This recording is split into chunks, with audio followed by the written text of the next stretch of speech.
അസ്സാം വലൈക്കും വറഹമത്തല്ലാഹി വബർക്കാത്തു. കഴിഞ്ഞ ക്ലാസ്സിൽ നമ്മൾ ആരാണ് പ്രവാചകന്മാർ, എന്തിനാണ് അള്ളാഹു സുബ്ഹാനഹു തആല പ്രവാചകന്മാരെ തിരഞ്ഞെടുത്ത് അയക്കുന്നത് എന്നതിനെക്കുറിച്ച് പറഞ്ഞു അല്ലേ. ഹിദായത്താണ് അതിൻ്റെ ലക്ഷ്യം. എന്താ ഹിദായത്ത് എന്ന് പറഞ്ഞാൽ? ഹിദായത്ത് എന്ന് പറഞ്ഞാൽ മാർഗദർശനം എന്നാണ്. അതായത് നമ്മുടെ ജീവിതത്തിലൊക്കെ ഏതാണ് ശരിയായ വഴി, ഏതാണ് വിജയത്തിലേക്കുള്ള വഴി, എന്താണ് നന്മ, എന്താണ് തിന്മ എന്നൊക്കെ നമുക്ക് പഠിപ്പിച്ചു തരാനും അത് പകർന്നു നൽകാനും നന്മയുടെ വഴി പ്രാക്ടീസ് ചെയ്ത് പഠിപ്പിക്കാനൊക്കെ ആയിട്ട് അള്ളാഹു പ്രത്യേകമായി തിരഞ്ഞെടുക്കുന്നവരാണ് പ്രവാചകന്മാർ എന്ന് പറഞ്ഞു. നമ്മുടെയൊക്കെ ജീവിതത്തിലെ ഏറ്റവും വലിയ അനുഗ്രഹം എന്താണെന്നറിയോ? ഏറ്റവും വലിയ അനുഗ്രഹം അത് ഹിദായത്താണ്. കാരണം ഹിദായത്ത് കിട്ടുക എന്ന് പറഞ്ഞാൽ അതാണ് ജീവിതത്തിൽ വിജയിക്കാനുള്ള വഴി. കാരണം നമ്മളിപ്പോൾ എന്താണ് ജീവിതത്തിൻ്റെ വിജയം എന്ന് ചോദിച്ചിട്ട് നമ്മൾ കുറേ കാര്യങ്ങൾ പഠിക്കില്ലേ. കുറേ പൈസ ഉണ്ടാവൽ, വലിയ ജോലി ഉണ്ടാവൽ, വലിയ സോഷ്യൽ സ്റ്റാറ്റസ് ഉണ്ടാവൽ, അതൊക്കെ പ്രധാനമാണ്. പക്ഷെ അതിനേക്കാളൊക്കെ വലുതാണ് ഹിദായത്ത്. കാരണം എന്താ, നമ്മളിപ്പോൾ ഈ സോഷ്യൽ സ്റ്റാറ്റസും കുറേ പൈസയും കുറേ സമ്പത്തും കാര്യങ്ങളൊക്കെ ഉണ്ടായാൽ എവിടെ നമുക്ക് ജീവിക്കാൻ പറ്റുക? ഈ ദുനിയാവിൽ കുറച്ച് കാലമല്ലേ ജീവിക്കാൻ പറ്റുള്ളൂ. ദുനിയാവ് എന്ന് പറഞ്ഞാൽ വേഗം തീർന്നു പോകില്ലേ. ഇതിനപ്പുറം വേറൊരു ലോകം വരാല്ലേ. വലിയൊരു ലോകമാണ്, അനശ്വരമാണ്, അത് അനന്തമാണ്, ഒരിക്കലും അവസാനിക്കാത്ത വലിയ ലോകമാണ്, എത്രയോ കൊല്ലമുള്ള ലോകം. ആ ലോകത്ത് ജയിക്കണേ എന്ത് വേണം? ഈ സമ്പത്തിൻ്റെയും അറിവിൻ്റെയും ജോലിയുടെയും ഒക്കെ കൂടെ നമുക്ക് ഹിദായത്ത് വേണം. അതുണ്ടാകുമ്പോഴാണ് ഇതൊക്കെ നമുക്ക് നന്മ ഉണ്ടാക്കുക. അപ്പോൾ അത് തന്നവരാണ്, അത് നമുക്ക് എത്തിച്ചു തന്ന ആളുകളാണ് ആര്? പ്രവാചകന്മാരെന്ന് പറയുന്നത്. അപ്പോൾ ഈ പ്രവാചകന്മാരിപ്പോൾ ഒരു സമൂഹത്തിലേക്ക്, ഇപ്പോൾ ആദ്യത്തെ മനുഷ്യനും മുതൽ ലോകത്തുണ്ടായ എല്ലാ സമൂഹങ്ങളിലേക്കും ഈ പ്രവാചകന്മാർ വന്നിട്ടുണ്ട് എന്നാണ്. അല്ലെങ്കിൽ ആ പ്രവാചകന്മാരുടെ സന്ദേശങ്ങൾ എല്ലാ സമൂഹങ്ങളിലേക്കും എത്തിയിട്ടുണ്ട് എന്നാണ്. അപ്പോൾ ഖുർആൻ തന്നെ അതിനെക്കുറിച്ച് പറയുന്നുണ്ട്. വലഖദ് ബഅസ്നാ ഫീ കുല്ലി ഉമ്മത്തിൻ റസൂല, എല്ലാ സമൂഹത്തിലേക്കും ഞാൻ പ്രവാചകന്മാരെ അയച്ചിട്ടുണ്ടെന്നാണ്. നമ്മൾ ഇന്ത്യയിലൊക്കെ വന്നിട്ടുണ്ടാവും പ്രവാചകന്മാർ. കാരണം എന്താ? അള്ളാഹ് പറയണ എല്ലാ സമൂഹത്തേക്കും വന്നിട്ടുണ്ടെന്നാണ്. ഇന്ത്യയിലൊക്കെ എത്രയോ കാലം മുമ്പ് തന്നെ മനുഷ്യന്മാരുണ്ട്. നിങ്ങൾ സ്കൂളിലൊക്കെ പഠിച്ചിട്ടുണ്ടാവുമല്ലോ ഒരുപാട് സംസ്കാരങ്ങളെക്കുറിച്ചല്ലേ. ഹാരപ്പ, മോഹൻജദാരോ, സിന്ധു നദീതട സംസ്കാരം എന്നൊക്കെ പേരിൽ ഇന്ത്യയിൽ എത്രയോ നൂറ്റാണ്ടുകൾ മുമ്പൊക്കെ താമസിച്ചിരുന്ന കുറേ ആളുകളുണ്ട്. അവരിലേക്കൊക്കെ അവിടെയൊക്കെ മനുഷ്യന്മാരുണ്ടായിട്ടില്ലേ. അപ്പോൾ ഈ മനുഷ്യന്മാർക്കൊക്കെയും ഹിദായത്ത് കിട്ടണ്ടേ. അപ്പോൾ അവരിലേക്കൊക്കെ വന്നിട്ടുണ്ടാവും. പക്ഷെ അതിനെക്കുറിച്ചൊന്നും നമുക്ക് അറിയാനുള്ള വകുപ്പില്ല. കാരണം ഖുർആനിൽ ഇന്ത്യയിലേക്ക് വന്ന പ്രവാചകന്മാരെ കുറിച്ചൊന്നും പറയുന്നില്ല. അതുകൊണ്ട് അതൊക്കെ വേറെ ഗവേഷണ വിഷയങ്ങളാണ്. അതൊക്കെ നമുക്ക് അങ്ങനെ ഗവേഷണം നടത്തിയ ആളുകളൊക്കെ ഉണ്ട്. അത് വേറെ വിഷയം, അത് പോട്ടെ. നമ്മൾ ഇങ്ങനെ ഓരോ സമൂഹത്തിലേക്കും, ചിലപ്പോൾ ചില സമൂഹത്തിലേക്ക് ഒരാളേക്കാരും വരിക, ഒരു പ്രവാചകൻ വരും. എന്നാൽ ചില സമൂഹത്തിലേക്ക് ഒരേ സമയം രണ്ടാളൊക്കെ ഉണ്ടാവും. ഇപ്പോൾ മൂസാ നബിൻ്റെ കൂടെ ഹാറൂൻ നബി ഉണ്ടായിരുന്നു. ചില സമൂഹത്തിലേക്ക് രണ്ടിൽ കൂടുതൽ, ചിലപ്പോൾ മൂന്നാളൊക്കെ വന്നിട്ടുണ്ടാവും. ഇപ്പോൾ സൂറത്ത് യാസീനിൽ പറയുന്നുണ്ടല്ലോ, ആദ്യം ഞാൻ ആ നാട്ടിലേക്ക് ഒരാളെ അയച്ചു, അല്ലെങ്കിൽ 2 പേരെ അയച്ചു. ആ 2 പേരെയും ആ സമൂഹം കളവാക്കിയപ്പോൾ, അവരെ തള്ളിക്കളഞ്ഞപ്പോൾ മൂന്നാമതൊരാളെ കൂടി അയച്ചു എന്നൊക്കെ പറയുന്നുണ്ട്. അപ്പോൾ ചിലപ്പോൾ 3 പേരൊക്കെ ഒരുമിച്ചൊക്കെ അയക്കും, ചിലപ്പോൾ ഒരാളെ അയക്കും. അങ്ങനെ ആ പ്രവാചകൻ എന്ത് ചെയ്യും? ആ സമൂഹത്തിന് കാര്യങ്ങളൊക്കെ പഠിപ്പിച്ചു കൊടുക്കും. കുറച്ച് പേരൊക്കെ അതിൽ വിശ്വസിക്കും, കുറേ പേര് അതിനെ തള്ളിക്കളയും. അങ്ങനെ പ്രവാചകനൊക്കെ പിന്നെ മരിച്ചു പോകും. ആ സമൂഹത്തിൽ കുറച്ച് കാലം ആ പ്രവാചകൻ്റെ ആ ടീച്ചിങ്സൊക്കെ അങ്ങനെ ഉണ്ടാവും. എന്തൊക്കെയാണ് പഠിപ്പിച്ചത് അതൊക്കെ ഉണ്ടാവും. കുറച്ച് കാലം ഇങ്ങനെ കഴിഞ്ഞ് ഇങ്ങനെ കുറേ കാലം കഴിയുമ്പോൾ എന്താവും? ആളുകളതൊക്കെ മറന്നു പോകും. അതിനെക്കുറിച്ചുള്ള പലതരത്തിലുള്ള തെറ്റായ കാര്യങ്ങളൊക്കെ അതിലേക്ക് കൂട്ടിച്ചേർക്കും. അങ്ങനെ നല്ലതൊക്കെ മറന്നു പോകും. അപ്പോൾ എന്ത് ചെയ്യും? അപ്പോൾ അള്ളാഹു അടുത്ത ആളയക്കും. എന്നിട്ട് അവരിൽ സംഭവിച്ച പിഴവുകൾ എന്താണ്, ആദ്യത്തെ പ്രവാചകൻ പറഞ്ഞ കാര്യങ്ങൾ എന്തായിരുന്നു, അതിൽ നിങ്ങൾക്ക് സംഭവിച്ച അബദ്ധങ്ങൾ എന്താണ് എന്നൊക്കെ പറഞ്ഞ് അവരെ വീണ്ടും തിരുത്തും. അങ്ങനെ ആ പ്രവാചകനും കുറച്ചു കാലം അവരുടെ കൂടെ ഉണ്ടാവും. പിന്നെ അദ്ദേഹം വഫാത്തായി പോവും. പിന്നെയും സമൂഹം ഇങ്ങനെ മുന്നോട്ട് പോയി കുറേ കാലം കഴിയുമ്പോൾ ഇതും മറന്നു പോവും, അല്ലെങ്കിൽ ഇതിൽ നിന്നൊക്കെ തെറ്റിപ്പോവും. അപ്പോൾ വീണ്ടും അവരെ നന്നാക്കാനായിട്ട് പ്രവാചകൻ വരും. ഇങ്ങനെ പല സമൂഹങ്ങളിലേക്കും പല കാലങ്ങളിലുമായി ഒരുപാട് പ്രവാചകന്മാർ വന്നിട്ടുണ്ട് എന്നാണ്. അങ്ങനെ അവസാനത്തെ പ്രവാചകരാണ് മുഹമ്മദ് നബി സല്ലല്ലാഹു അലൈഹി വസല്ലം. മുഹമ്മദ് നബി സല്ലല്ലാഹു അലൈഹി വസല്ലമയോട് കൂടി പ്രവാചകന്മാരെ അയക്കുന്ന കാര്യം അള്ളാഹു അവസാനിപ്പിച്ചു എന്നാണ്. എന്തുകൊണ്ട് അള്ളാഹു അവസാനിപ്പിച്ചു എന്ന് ചോദിച്ചാൽ അത് ഇന്ന കാരണം കൊണ്ട് എന്നൊന്നും ഖുർആൻ പറഞ്ഞു തന്നിട്ടില്ല. പക്ഷെ നമുക്ക് മനസ്സിലാവുന്ന ഒരു കാര്യം, പ്രവാചകന്മാരെ അയക്കുന്നത് എന്തിനാ? ആളുകൾക്കിത് മനസ്സിലാക്കാൻ വേണ്ടിയിട്ടാണല്ലോ അല്ലേ. അപ്പോൾ ഓരോ മുമ്പത്തെ കാലത്തെ സമൂഹങ്ങൾ എന്ന് പറഞ്ഞാൽ ഏതെങ്കിലും ഒരു സ്ഥലത്ത് അവർ താമസിക്കും. അവരുടെ മറ്റു ആളുകളായിട്ടൊന്നും വലിയ ബന്ധങ്ങൾ അവർക്ക് ഉണ്ടാവില്ല. അവരിങ്ങനെ അവരുടെ ചുറ്റുപാടിൽ, കാരണം അന്നത്തെ യാത്രാ സൗകര്യങ്ങൾ അതൊക്കെ വളരെ കുറവാണല്ലോ. പക്ഷെ മുഹമ്മദ് നബി സല്ലല്ലാഹു അലൈഹി വസല്ലമയുടെ ഒക്കെ ഒരു കാലമായപ്പോഴേക്ക് മനുഷ്യന്മാരുടെ യാത്രാ സൗകര്യങ്ങളൊക്കെ കുറച്ചൊക്കെ വികസിച്ചിട്ടുണ്ട്. ആളുകൾ യാത്രകളൊക്കെ തുടങ്ങിയിട്ടുണ്ട്. ഒരു സ്ഥലത്തു നിന്ന് മറ്റു സ്ഥലത്തേക്ക് പോകുന്നു, മറ്റു ഭൂഖണ്ഡങ്ങളിലേക്ക് പോകുന്നു. ഇപ്പോൾ അറബികളെക്കുറിച്ച് തന്നെ റസൂല് വരുന്നതിന് മുമ്പ് തന്നെ അറബികൾ ഇന്ത്യയിലെത്തിയിരുന്നു എന്നാണ്. ഇന്ത്യയിൽ എത്തണമെങ്കിൽ കടൽ കടന്ന് വരണ്ടേ? അപ്പോൾ കടലൊക്കെ കടന്ന് യാത്ര ചെയ്യാനൊക്കെ തുടങ്ങിയ ഒരു ഒരു നാഗരികത, കൾച്ചർ അതൊക്കെ വികസിച്ചിട്ടുണ്ട്. മനുഷ്യന് അത്രയും വികസിച്ച ഒരു കാലഘട്ടം കൂടി ആയിട്ടുണ്ടെന്ന്.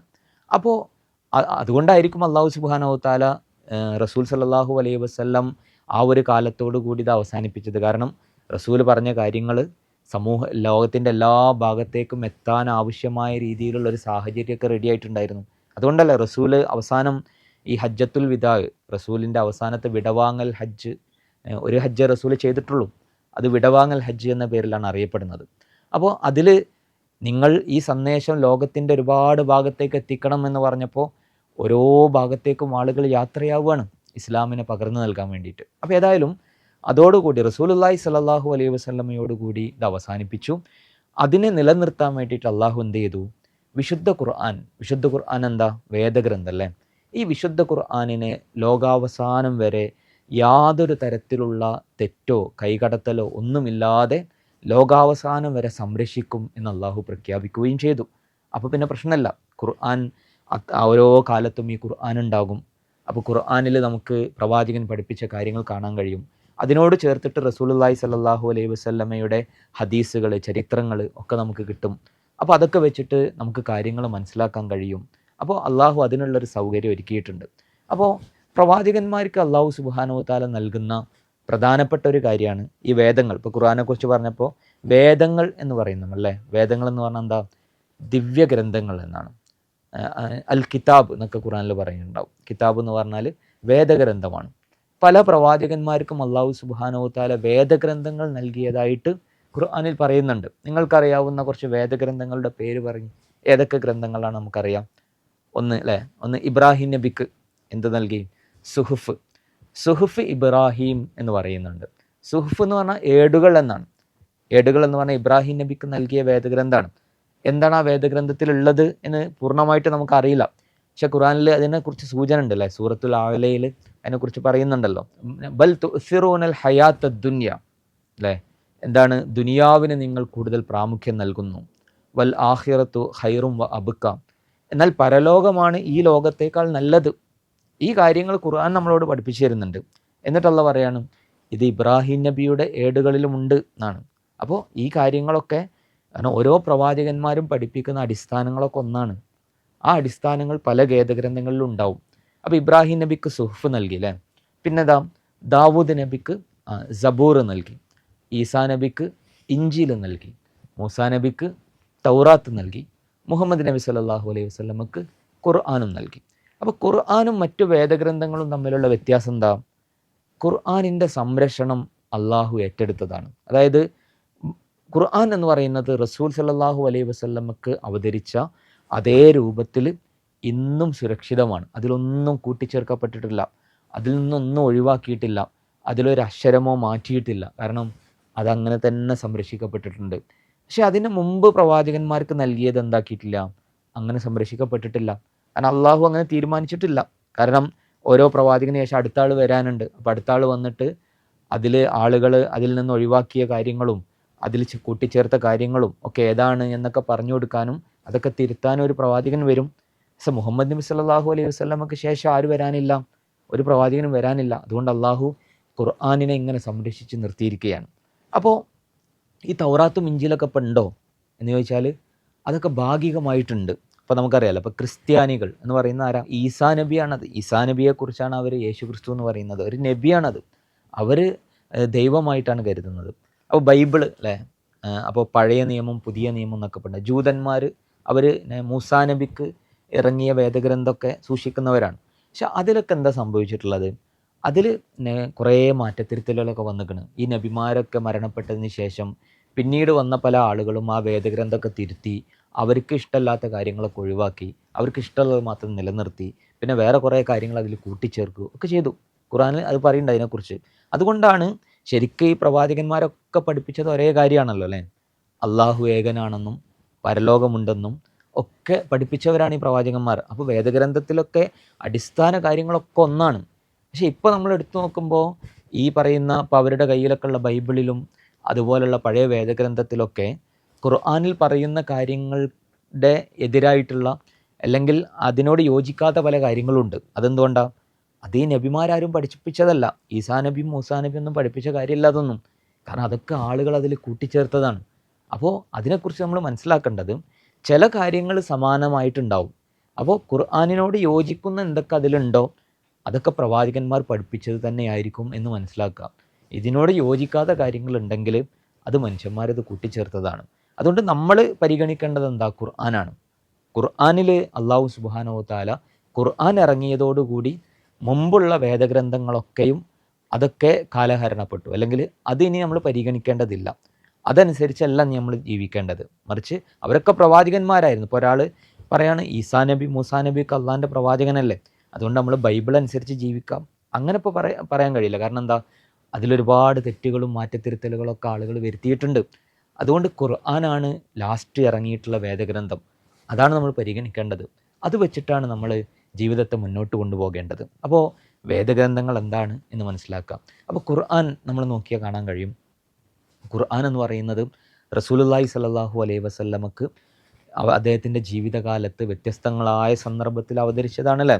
അപ്പോൾ ആദ്യം അവതരിച്ച സൂറത്ത് ഏതാ? നമുക്കറിയാം, സൂറത്തുൽ അലക്കിലെ ആദ്യത്തെ 5 ആയത്തുകൾ അല്ലേ. ഇഖ്റ ബിസ്മി റബ്ബിക്കല്ലദീ ഖലഖ്. ഇത് ഇറങ്ങി. പിന്നെ ഓരോ സമയത്ത് ഓരോ സൂറത്ത് ഇറങ്ങി. അവസാനം ഇറങ്ങിയ സൂറത്ത് ഏതാ? നിങ്ങൾക്ക് ആർക്കെങ്കിലും അറിയാം അവസാനം ഇറങ്ങിയ സൂറത്ത് ഏതാണ് ഖുർആനിൽ? അത് നിങ്ങൾ അറിയുന്നവർ കമൻറ്റ് ചെയ്യാം. അല്ലാത്തവർ ഗൂഗിളിൽ സെർച്ച് ചെയ്തിട്ട് അവസാനം ഇറങ്ങിയ സൂറത്ത് ഏതാണ് എന്ന് കണ്ടുപിടിച്ചിട്ട് അത് കമൻറ്റിൽ എഴുതണം. അപ്പോൾ ഇങ്ങനെ 23 വർഷം കൊണ്ട് വ്യത്യസ്ത സമയത്ത് ഇറങ്ങിയതാണല്ലോ അല്ലേ.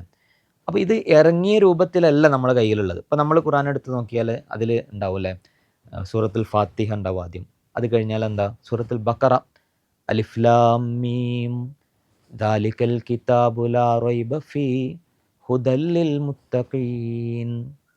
ഈ വിശുദ്ധ വേദഗ്രന്ഥം അത് മുത്തക്കികൾക്ക് വഴികാട്ടിയാണ്. സൂറത്തുൽ ബഖറ തുടങ്ങുകയാണ് അല്ലേ. പിന്നെ ആലുംറാൻ, നിസാ, മാഇദ, അൽ മാഇദ അങ്ങനെ തുടങ്ങി പോവാണ്. അപ്പോൾ ആരാണ് ഈ ക്രമമൊക്കെ നിശ്ചയിച്ചത്? ഇത് നബി റസൂല് നിശ്ചയിച്ചതാണോ? അല്ലെങ്കിൽ സഹാബിമാർ റസൂലൊക്കെ വഫാത്ത് ചെയ്തിട്ട് നമുക്ക് ഇതിൻ്റെ ഒരു ഓർഡർ ആക്കാം എന്ന് പറഞ്ഞിട്ട് ഓർഡർ ആക്കിയതാണോ?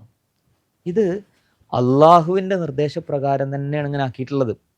ഖുർആനൊക്കെ ഇറങ്ങിക്കഴിഞ്ഞതിന് ശേഷം അല്ലെങ്കിൽ ഓരോ സൂറത്ത് ഇറങ്ങുമ്പോൾ ജിബ്രീൽ വന്നിട്ട് റസൂലിനോട് പറയും ഇന്ന സൂറത്തിന് ശേഷം ഇന്ന സൂറത്ത്. അവസാനം റസൂൽ സല്ലല്ലാഹു അലൈഹി വസല്ലം വഫാത്താകുന്നതിൻ്റെ മുമ്പുള്ള റമദാൻ മാസത്തിൽ ജിബ്രീൽ വന്നിട്ട് ഖുർആൻ ആദ്യം മുതൽ അവസാനം വരെ 2 പ്രാവശ്യം ഓതി കൊടുത്തു എന്നാണ്. അത് ഈ ക്രമം നിശ്ചയിച്ചു കൊടുത്തിട്ടാണ്. അപ്പോൾ ഈ ക്രമവും അള്ളാഹു നിശ്ചയിച്ചു തന്നതാണ്. അപ്പോൾ ഇത് നമ്മളുടെ കയ്യിലുണ്ട്. ഈ വേദഗ്രന്ഥം വെച്ചുകൊണ്ടാണ് നമ്മൾ എന്താണ് പ്രവാചകന്മാരിലൂടെ നമുക്ക് കിട്ടിയ ഹിദായത്ത് എന്ന് മനസ്സിലാക്കുകയും നമ്മൾ ഫോളോ ചെയ്യുകയും ചെയ്യേണ്ടത് ഈ ഖുർആൻ വെച്ചിട്ടുള്ള കാര്യങ്ങളാണ്. അള്ളാഹു സുബ്ഹാനഹു വ തആല നമ്മളെ അനുഗ്രഹിക്കുമാറാകട്ടെ. അസ്സലാമു അലൈക്കും വറഹ്മത്തുള്ളാഹി വബറകാതുഹു.